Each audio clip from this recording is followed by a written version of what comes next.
The top story for the hour. Green Legacy preparations are well underway for the upcoming planting season.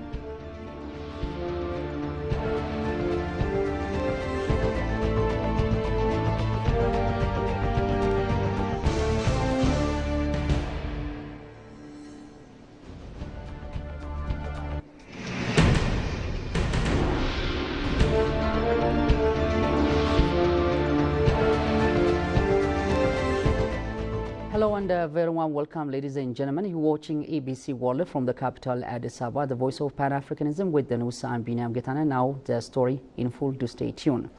Prime Minister Abiy Ahmed stated this morning that all the preparations for the upcoming planting season under the Green Legacy initiative are in full swing. In a message published on his social network page, the Prime Minister disclosed that planting sites are being prepared and seedlings continuously being cultivated.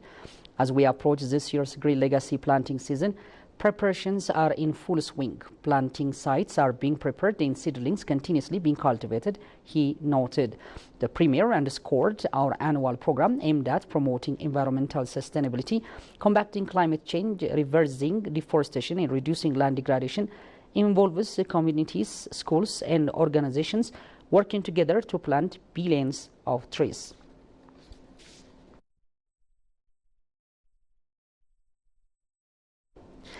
And the Ethiopia Federal Police Commission and South Sudan National Police Service has agreed to collaborate on combating terrorism and illicit arms trafficking in their border areas. Ethiopian Federal Police Commissioner General Dembellash Gebre-Mikael received and held discussion with police delegations from South Sudan led by Inspector General of South Sudan National Police Service Atem Marol.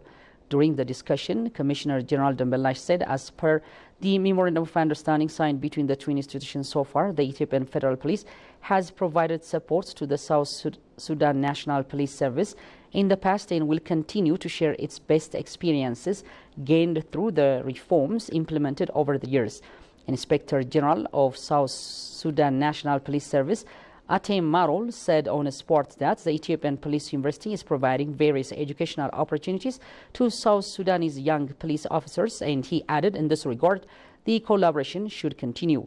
Likewise, the two police institutions have also explored ways how to better implement the Memorandum of Understanding for a strengthened collaboration.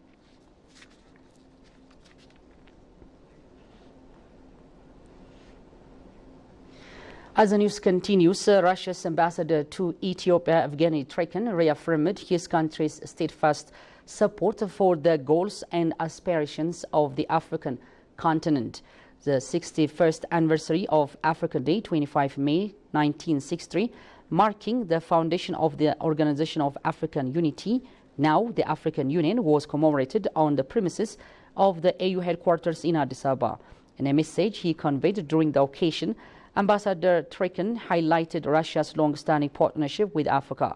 The ambassador added, Russia actively participates in providing comprehensive support to the continent both on a bilateral basis and within the framework of existing international mechanisms. Meanwhile, Russia, as a permanent member of the UN Security Council, has consistently advocated for expanding Africa's representation in the Council, he noted. He underscored Russia's commitment to strengthening its partnership with the African Union and supporting the continent's efforts to address its challenges and realize its aspirations for development and prosperity.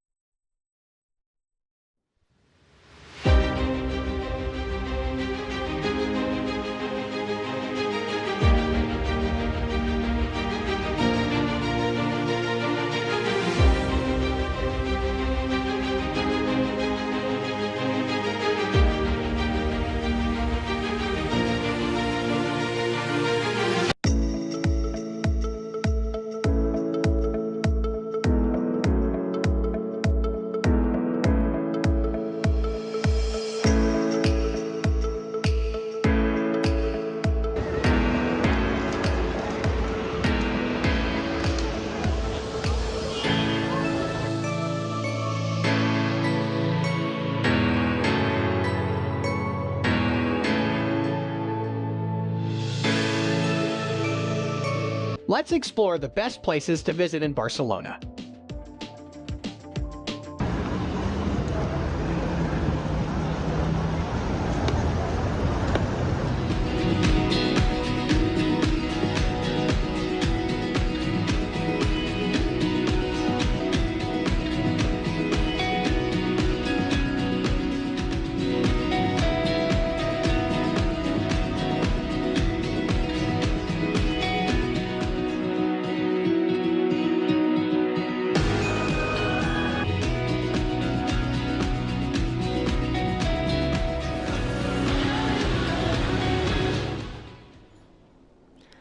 Welcome back. You're still watching ABC World, the voice of Pan-Africanism from the capital Addis Ababa. In our final package, as of the 2021 data of the total world population, about 18% of the population is living in Africa, which accounts over 1.4 billion people.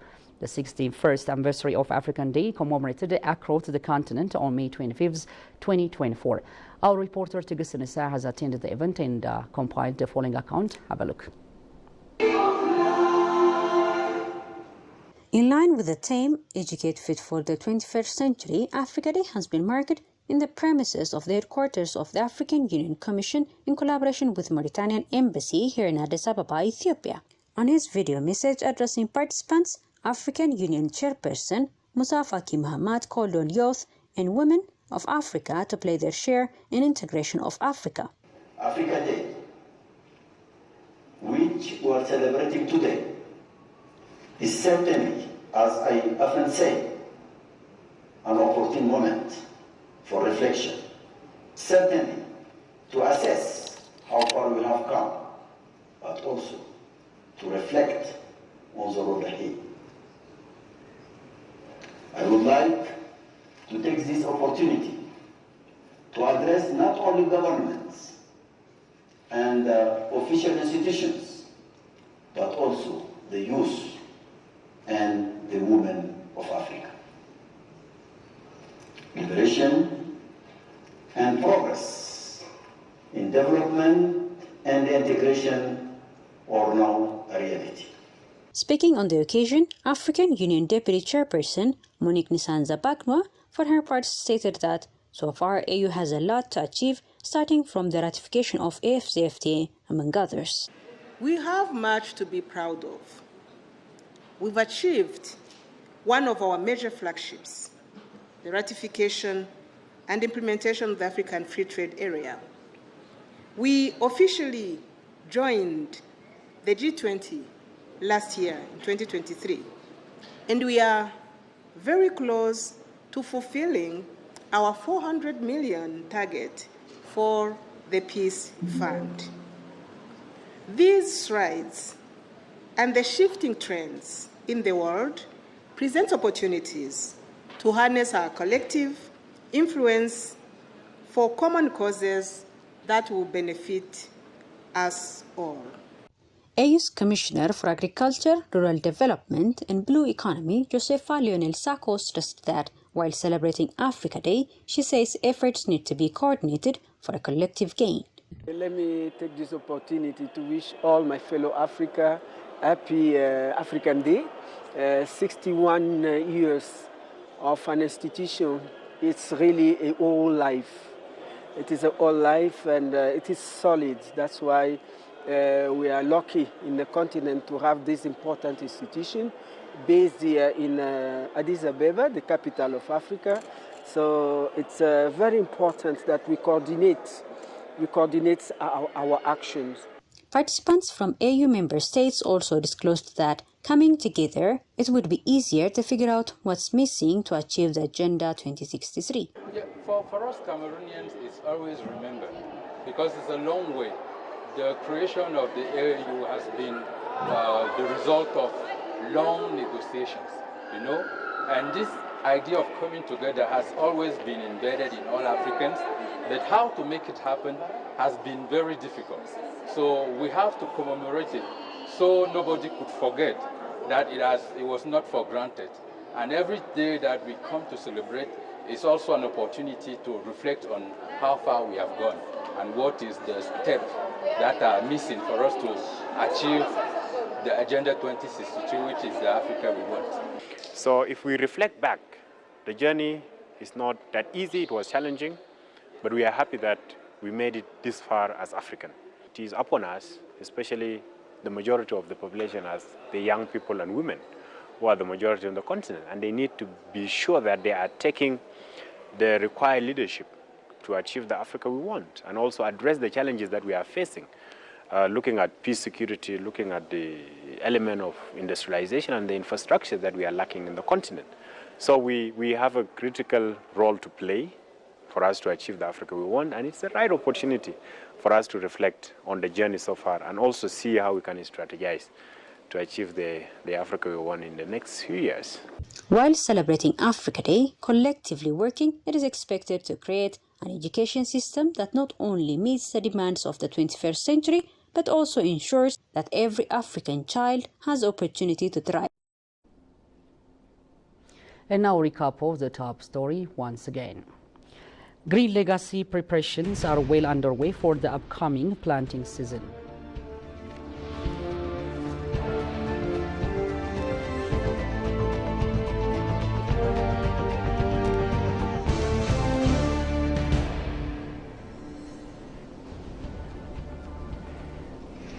Well, that wraps up our news. Thank you so much for being with us on ABC World, the voice of Barak Fanson. Do stay tuned with the remaining program from the capital, Addis Ababa. Until then, goodbye and enjoy the rest of the program.